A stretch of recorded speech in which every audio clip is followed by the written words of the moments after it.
Okay, got to move on because there's a lot of dinim. Okay, we did Tashlich already. Second day Rosh Hashanah, basically the first like the second day is like the first, except we started discussing 2 nights ago that the 2 days of Rosh Hashanah are like one long day. So now the question is, do you make a Shechianu on the second night of Rosh Hashanah or not? If it's one long day, then you don't make a Shechianu middle of the day. If it's 2 separate days, like all the other Chagim, then you do make a Shechianu. So therefore the halacha is you do make a Shechianu. But it's preferred that when the women light candles the second night, and they make a Shechianu, and by the men, when they make Kiddush, they either have a new garment that you would make a Shechianu on, or they would have a new fruit. Okay? So then, when you make the Shechianu by candle lighting and by Kiddush, so then you have in mind the Shechianu also goes on the new fruit, or a new garment. So then for sure it's not a halacha question. So, but now the din is, so you made a Shechianu on the new fruit. So what do you do? When do you eat the new fruit? So the din is you eat it right after Kiddush, before you go wash for Hamaitzi. So you eat the new fruit, whatever the new fruit is, you don't make a Shechianu again, you make, let's say, berry priya, adam, or whatever it may be, and then you eat the new fruit. So now the question is, how much of the new fruit do you eat? Do you eat a kazayas, then you have to make an after bracha? Or do you eat less than kazayas, then you don't make an after bracha, you just go wash?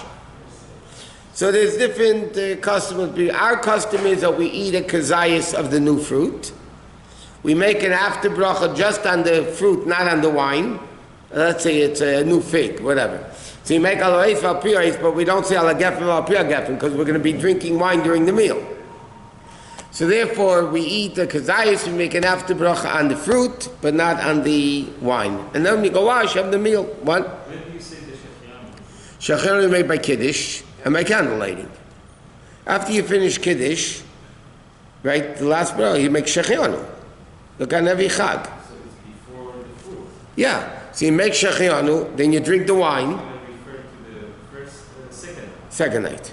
Yeah. First night is no problem because you have to make Shechianu. Do you leave the fruit on the table or you bring the fruit after? No, normally you leave it on the table because when you make Shechianu, you have to look at the new fruit. You want to have that in mind. Or when the woman's lighting candles, she should either have the new fruit in front of her or on the table, whatever, or the new garment. Okay, and the rest of the second day is same as the first day. That's it. People can minimize talking, the tilim, and a lot of things. Okay.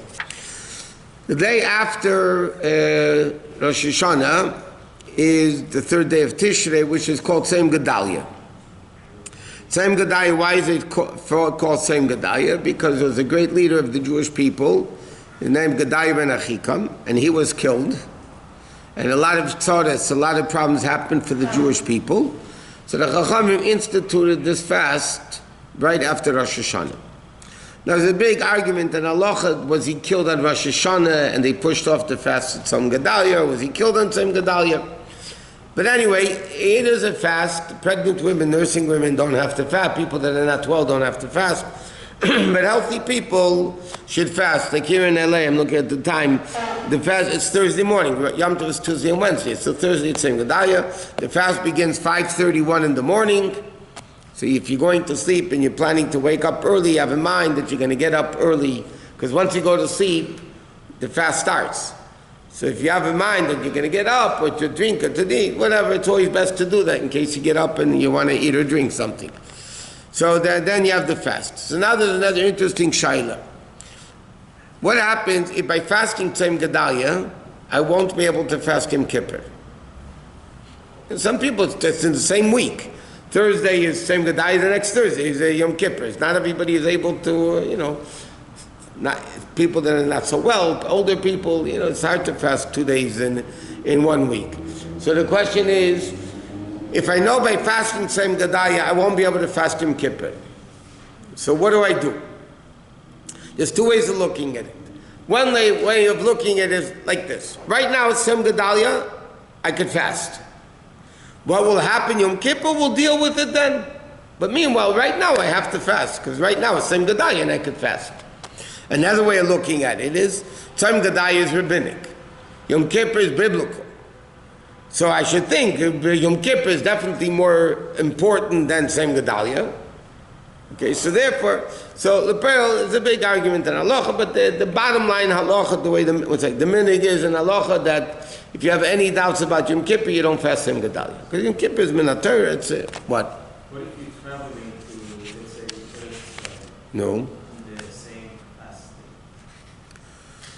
So let's say you're leaving Thursday morning, unless you're traveling to Israel. Yes? So you start the fast in LA. And now the question is, when do you finish the fast? So without getting into a lot of different opinions with it, the bottom line the bottom of it is that when it gets dark on the plane, you could break your fast. When you see outside it's dark, it means it's night. It's LA time, it's still day, which is itself a different whole issue, according to many opinions. But the bottom line, the minig is that once it becomes dark outside of the plane, that means it's night already and you can break your fast. And if you go the other way around, you will have to go on and on and on until... Yeah, until Mashiach comes. Yeah. Is that the law that if you go the other way around, you also have to wait until it's dark? Somebody travels, I'll give you a very simple example. On Thursday, Tzom Gedalia, somebody leaves New York 2 o'clock in the afternoon. Let's say, yeah? And they come to LA, so it's 3 hours behind. And so bottom line, whoever travels knows, if you leave New York 2 o'clock in the afternoon, because you gain 3 hours, you come back here about 5 o'clock. Okay? 5 o'clock in the afternoon. By you in New York, though, it's 8 o'clock. Right. But the fact that you traveled here, and when you come here it's light, the fast keeps, and by the way, you're never hitting night on the way, you're always hitting day. When you fly from New York here, you're always going to be hitting day, so you end up fasting 3 hours longer. If you fly from here to New York... You go to Tokyo then in this way, or... Yeah, well, we're not going to Tokyo. But what happens if you fly from here to New York, and let's say you leave 9 o'clock in the morning, which is 12 o'clock New York time, so you get there 5 o'clock or 5:30 in the afternoon, so then you cut the fast 3 hours shorter. Same for Israel, no? Huh? You start a fast at night, fly to Israel that night, by the time you get there, it's already over. You want to be technical? Somebody can leave right before Teshuvah, cross the date line, and then they lose the whole Teshuvah. Because you're skipping a day, going, let's say, from here to the Tokyo, yeah? So then you're skipping a whole day. So you technically can get out of Yom Kippur that way too, by the way. But it's not something, it's too many, no, even halachically, it's not so simple, because part of the time it's Yom Kippur, part of the time it's Teshuvah, you know what I mean? But conceptually, if you skip a whole day, then you might lose out Teshuvah of Yom Kippur. But I had that question. Some people wanted to do it. But anyway, so now there's another interesting custom. Now the Sfardim, most people, by the way, even Ashkenazim, they say, they don't say Slichas the whole Elul, like the Sfardim do, but they say the week before, like we discussed. And then when most people say Slichas Aser Simei Teshuvah, every day of Aser Simei, even Ashkenazic, many people say Slichas Aser Simei Teshuvah. In Chabad we don't. We only say Slichas, Tzom Gedalia, like any other fast. Every fast we say Slichas in the middle of davening. So Tzom Gedalia we have the Slichas because it's a fast day. Avinu Malkeinu, Slichas, whatever. So, but the other days we don't say Slichas in Chabad. But we say Avinu Malkeinu, Shachris and Mincha, unless if there's no Tachnun, then there's no Avinu Malkeinu, and things like that. Okay, generally speaking, as far as the fast of Tzom Gedalia coming back, the fast ends in LA 7:20. It starts 5:31 in the morning, it ends 7:20 at night. Okay, but in the Shemona Esrei, if you're fasting, you say Aneinu, and you have to remember all the additions. Melech HaKadosh, Melech HaMishpat, Zochreinu L'chaim, Yichamecha, you know, all the additions for Aser Simei Teshuvah. Okay, another thing which is done during Aser Simei Teshuvah is Kapparos. Now, the best time to do Kapparos is Erev Yom Kippur in the morning. And the best way to do it is actually over a chicken or a rooster. Male does it over a rooster, because it's a male, and a woman does it over a chicken. Kabbalistically, it's a very, very holy thing to do kaparis. Many great tzaddikim would scream against the whole aspect of kaparis because they would say that it was darkei or ameri. The goyim used to do it. It was a type of like pagan worship that they did.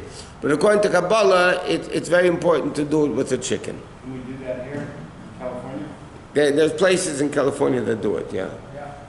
Don't do it in Beverly Hills in your house because the cops will be there pretty quick. Really? The chicken make a noise.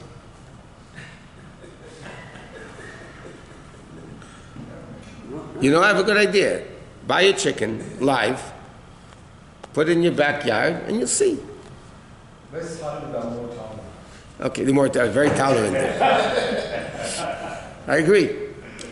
Okay, anyway, so many people do it over money. And they, put the money around there. The concept of kaparis is very simple. As we say, that if it was decreed death upon us, then the death should go on to the chicken, and I should go to have a good life. Or this money goes to tzedakah, and I should be blessed, with a good, happy, healthy life, a year, whatever. So that's the kaparis could be done anytime. Profound effect when you see a chicken be killed because of your sin. I stopped sinning because of this experiment. So that's a very good thing. So don't do kaparis. Now, in fact, in many places it says that they would take you can't do this in America, but you can, not anymore. They take the innards of the chicken and they put it out for the birds. Why? Because we want to show Hashem that we're merciful, He should be merciful to us, what? Any reason why chicken and rooster, but other animals? It should be dafka white. That's all Kabbalistic. What, do you want to kill a cow? Put a cow around your head? A dog? Yeah, it has to be a kosher animal. It's like, what do you want to do? A goat? It's going to be hard to put around your head. No, there's an Indian dafka, Tarnagol and Tarnagelis, Bashmer Sabaika. There's a Kabbalistic, even in halacha it's mentioned, but Kabbalistic is a very, very big thing. And then, by the way, it's interesting. The main part of kaparis, according to halacha, is the shchita. Believe it or not, to the extent, I'll give you an example. If, let's say, you did the kaparis, and then in the shchita, the shochit, by mistake, didn't do a good shchita, then you have to do kaparis over. What happens if the shchita was good, but then there was a problem inside the animal, no, a treifa, the stomach, whatever, then you don't have to do it over. The shchita is the main, according to Kabbalah, the shchita is the main part of kaparis, and then you do the mitzvah kisi adam, you cover the blood of the chicken with sawdust or whatever it is. But the main part of kaparis is actually the shchita. And therefore, if the shchita was no good, it became nevela, then you have to be do kaparis. If it became just a treifa, then you don't have to be do kaparis. They still do it. It's done downtown. I mean, there's various different places. So with the money, you still use it? Yeah, with the money you still yaitz, and you put it into tzedakah. Generally, it says that the kaparis, there was many years ago, they would give the kaparis to poor people. But it would be embarrassing for, like you said, the poor person giving it, I'm going to eat your averis. I mean, that's just uncomfortable. So in halacha it says they would eat the kaparis themselves or whatever, and then they would give the money of the kaparis to tzedakah. But again, either way, today a lot of institutions take it and they use it for...